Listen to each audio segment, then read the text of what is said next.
Welcome to Mr. Horror, where we bring you the most scary horror stories of terror. In this video, we'll be sharing 3 true deep woods horror stories that will make you think twice about taking a hike in the woods alone. Are you ready to face the unknown and hear these bone-chilling stories? Let's get started.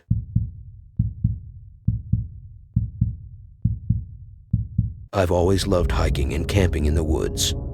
It's a great way to escape the stress of everyday life and get in touch with nature. But one camping trip changed my perspective on the woods forever. It was a beautiful summer day when my friends and I decided to go camping deep in the woods. We hiked for hours until we found the perfect spot to set up camp. As night began to fall, we lit a fire and started telling scary stories. That's when we heard it, a faint howling sound in the distance. At first, we thought it was just a coyote, but as the howling grew louder and more persistent, we realized it was something much larger. Suddenly, our campfire went out. We fumbled for our flashlights and found that they were dead. We were plunged into darkness and we realized that we were lost. We stumbled blindly through the woods, trying to find our way back to civilization. But the howling only grew louder and more intense. We could hear something moving through the woods, and we were sure it was following us. As we pushed through the thick underbrush, we began to realize that we were completely surrounded. It was like something was herding us deeper and deeper into the woods. We tried to backtrack, but the trail was gone. We were hopelessly lost, trapped in the woods with whatever was stalking us. As the night wore on, the howling grew louder and closer. We could hear something breathing heavily right behind us, and then, suddenly, it stopped. We turned around to find ourselves face to face with a massive creature. It stood on 2 legs, towering over us. Its eyes glowed in the darkness, and its teeth were bared. We were frozen in terror as the creature let out a deafening roar. And then it lunged at us. We ran for our lives, but the creature was too fast.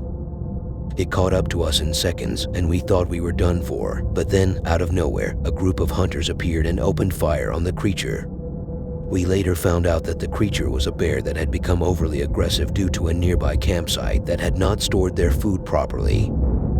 We were lucky to have survived the encounter, but it's a night that will haunt me forever.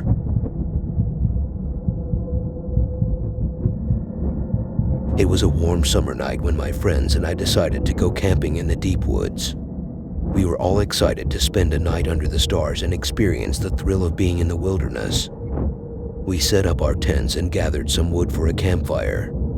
As we sat around the fire, one of my friends suggested that we explore an abandoned cabin that he had stumbled upon earlier in the day. We were all hesitant at first, but the idea of exploring something creepy was too enticing to resist.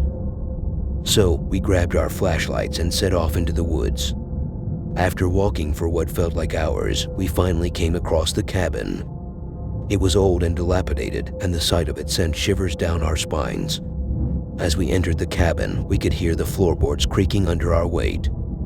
The air inside was musty and damp, and there was an eerie feeling that we couldn't shake off. We started exploring the various rooms of the cabin when suddenly we heard a loud thud coming from upstairs. We all froze in fear and looked at each other, wondering what could have caused the noise. We slowly made our way upstairs, and as we approached the top, we saw a figure standing at the end of the hallway. The figure we saw at the end of the hallway turned out to be an old man who was living in the abandoned cabin. He was clearly disturbed and seemed to be living in his own world.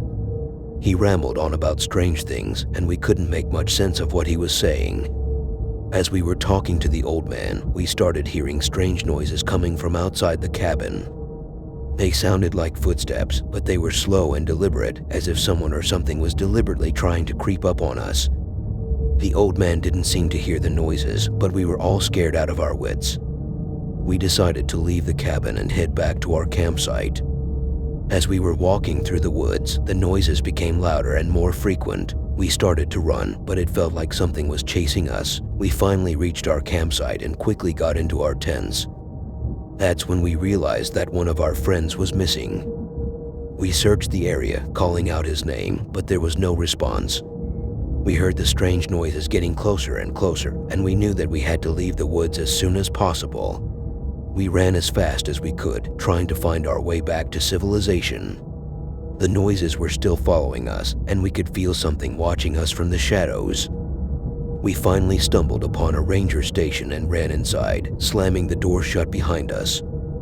The rangers were surprised to see us in such a state, but we managed to explain our situation to them. They searched the woods, but they couldn't find our missing friend. We were all traumatized by the experience, and we never spoke about it again.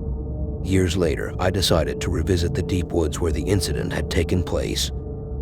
As I was walking through the woods, I heard the same strange noises that I had heard years ago. It sent a shiver down my spine, and I realized that the deep woods would always be a place of mystery and terror.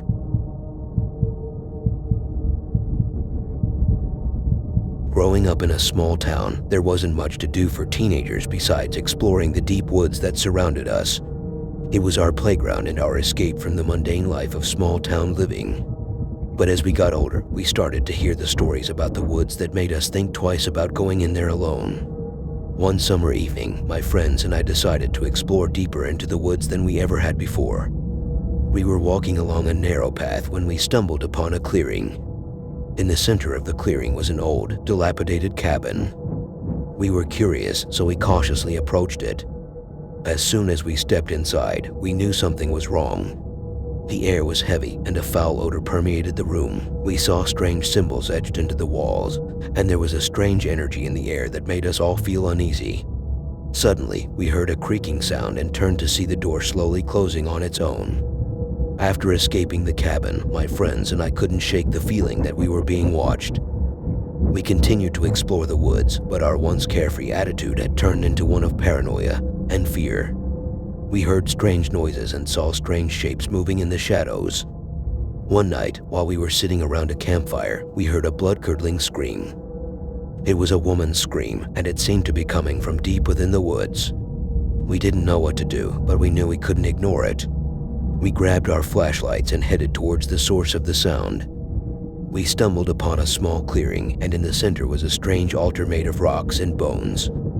In front of the altar was a woman, her body contorted in unnatural ways. Her eyes were wide open, staring blankly into the night sky. We didn't know what to do, so we ran back to our campsite, scared out of our minds. After that night, my friends and I made a pact to never go back into those woods again.